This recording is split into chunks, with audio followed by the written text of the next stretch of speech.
Hi everyone, good morning. Yung ipopost ko ngayon is about my N-400 application for citizenship. Ilalagay ko lang dito or sasabihin ko lang one by one kung ano yung mga requirements that I am going to send through USPS. So yeah, ganyan siya, kakapal. Right there. Nakaganito yung buhok ko kasi mamaya aalis na kami. And kaliligo ko lang. Anyway, doesn't matter. Ganito ko siya i-arrange yung mga papers. I used the inayos ko na lang through rubber band because I have two big binder clips pero hindi kaya. So, rubber band is a good thing to use. Anywho, for the requirements, ito, tabunan ko na lang. Itago ko na lang. Ito yung mga requirements na aking inayos last night. Okay? So, gumawa rin ako ng cover letter para madali mabasa o makita ng officer ng immigration ng USCIS yung mga documents na pinasa ko. And then, for the application for naturalization N-400, you have a choice there if you can pay the full amount of, if through mail, 760, and if it's mail through online, it's 720, I guess. But you have a choice to do reduced fee, which is $380. Yeah, so for the filing fee amount, I add the reduced fee of $380, and then you have to check yung yung sa 400% of the federal poverty guidelines na you need to meet para magawa mo yung reduced fee or ma-accept nila. So para maging strong yung yung to support that reduced fee na gusto mong bayaran instead of the full amount of 760, I will be giving my W2 year 2023 in support of my less than 400% annual household income. And then sa instruction naman nila doon for the reduced fee, either W2 or or your pay stub from the previous job year na meron ka. So what I did too, just to be sure. So ang ginawa ko is I printed my W2 year 2023, and then I printed my whole 2023 of pay stub. So in support of my less than 400 annual household income as well. And then after that, I make sure na yung N-400 application form for naturalization mo is completed with signature and sign. Without it, they will give it back. Of course, hassle na naman yung sa'yo. So always don't forget that. And when you are filling up N-400, make sure that your alien number is there. All pages that they have, may 14 pages, kailangan may alien number sa on top on the right corner, upper corner. Nandun yung alien number mo. And if you have a USCIS account, don't forget that as well. And your alien number of your spouse, your wife, or your husband. Anyway, next is the copy of permanent resident card. Front and back copy, okay? Copy, Xerox, whatever print. Next this is through step by step that how I made my cover letter, okay? So next, after permanent resident card, I added my child's birth certificate. So just a copy of that. May printer kami dito, very easy to access. If not, because hindi naman uso ang computer shop dito sa US, so you go to a library, you can do it there. Next, copy of my US citizen spouse naturalization certificate. Copy. And you need to bring all of these requirements. You need to bring the original once you're on your interview. Next, U.S. citizen spouse passport. yung front lang. And then, U.S. citizen spouse driver's license and my license as well. So, my spouse, U.S. citizen, and my instruction permit. I'm still using instruction permit, but you have to print your driver's license. Next is marriage certificate from here. Okay. Next is your joint lease rental agreement or residential lease. So, print it and bring the original with you. Next would be your joint bank statements. So for the whole, what we did is for the whole 3 years, 3-year rule, because I'm still married to my US citizen husband or spouse. So we they will only ask for 2022, year 2022, year 2023, and year 2024. Because I mean it's bank statement only. It's not just same as tax returns. So, mamaya, pag-usapan natin yung tax returns. So bank statement, what I did, just to be sure, you know, we did is the 4 years. That year 2021, 2022, 2023, and 2024 from our bank. So, I did 4 years. All of them.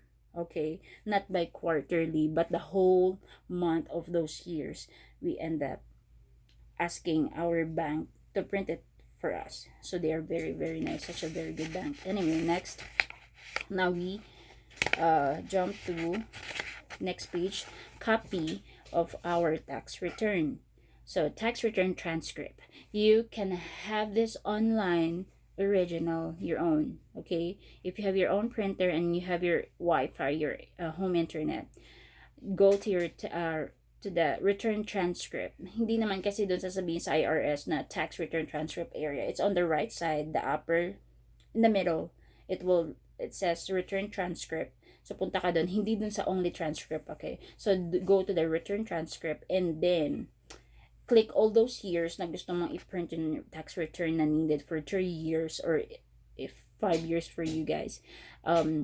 What we did is I printed year 2021, 2022, and year 2023. However, in our case, I don't have my tax return transfer for the year 2021 dahil may sakit pa na yung asawa ko, so he cannot provide. So what we did, we still print that we have not filed any tax return that year, that previous year, and then we wrote, you can do handwritten or through my or through Word, and then just put a date, like specific date you made it, kailangan updated and then your whole name and signature, handwritten, printed, keep you the original with signature and date, and then copy it and then give to them, send the copy to the USCIS.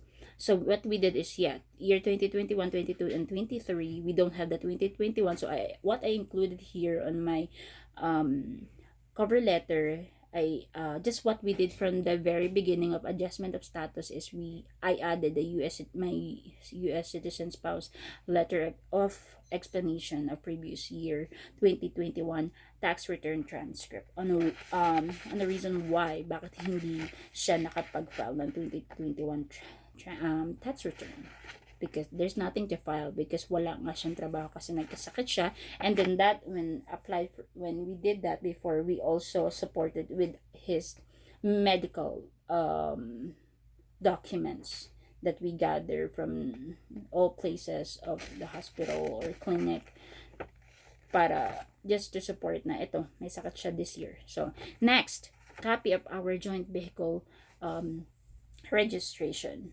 So yeah, andun yung name ko, yung name ng asawa, US citizen ko, and then yung updated address namin. So yun naman yung kailangan doon. So joint vehicle or vehicles registration. Next, copy of your insurance approval. For me here, what I added is joint insurance approval letter and healthcare insurance card. So yun yung sinama namin ng asawa ko. So mine and his back, front and back ng aming insurance card. Next will be the marriage form from the Philippines. Yung report of marriage mo sa Pilipinas will always be a good supporting documents of you and your husband being together still. Next, that's the second to the last. So the last is G1145. I'm sure it's not needed maybe, but I like being sure all the time. I'm Filipina. I like being sure. So, it's not needed, but it's up to you if you want. But me, masyado akong, I like everything with assurance. Ayoko na, ay sana, ganito, sana hindi nilagay ito na lang. No regrets at the end of the day. You know, pinasa mo yung kailangan ipasa, no question asked. Okay? So, next, the last is G1145, my e-notification of application, petition of acceptance. So, yeah, print it. It's there. Just go to the USCIS website and look for G1145. And then all you have to do is your email, your birth, I guess your birth date, year, today, month, and date, and your full name and your last name. So yeah, so for my cover letter, it's just very easy, very dump proof na kanya na cover letter. Make sure na ipapasa nyo or isasend nyo ang inyong N-400 application sa tamang PO box, okay? So, we are from Washington. So, of course, kung ano yung nakalagay dun sa website doon na may ipapasa, baka ipasa nyo sa ibang lugar na hindi naman dapat doon. So, yun. Sa cover letter ko on top, left corner, my name, my address, my phone number, and then the specific updated date where my email address. Next would be the name, United States Citizenship and Immigration Services, attention, N-400, like that. And then yung PO box, and then yung state na kung saan mo pagdais isend yung so, and then after that there's RE, and then application for naturalization. I just made it myself, okay? I base it according on how I did my cover letter from 2021, and then how many times I've been doing it. This is gonna be my 4th time doing my immigration. Okay, so and there I enclose here with is my application for naturalization and for 100. The following documents are attached as requirements. Filing fee, again, filing fee, W-2, pay stubs, N-400 form with completed signature and date, permanent resident card, biological child's birth certificate, U.S. citizen spouse naturalization certificate, spouse passport, driver's license, my permit, marriage certificate, rental agreement, bank statements.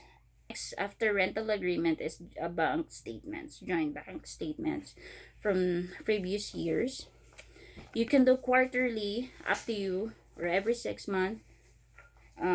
But what we did, just to strengthen this the requirements, we just added the whole months of our joint bank statement. Next would be our 3-year tax return from our 3-year rule, and letter of explanation from the previous year of 2021 tax return, and joint vehicle registration, insurance card, and approval letter I added, and the marriage report form in the Philippines. Next would be, the last is the G1145, 45, which is not needed, but I did it anyway. Will not be a lost. So yeah, eto na yun. Eto siya. Ganyan siya kakapal. So we will be using a priority mail box para magkasya itong lahat. So anyway, you guys, thank you for this morning. Alas na kami, papasan namin tumaga. Anyway, thank you. This is gonna be a 15-minute long video, but hopefully it will help you for filing your N-400. And I am Apulia Cannon. And questions, let me know. Comment down below. I will try to help you if I can. Okay, thank you. Have a blessed day.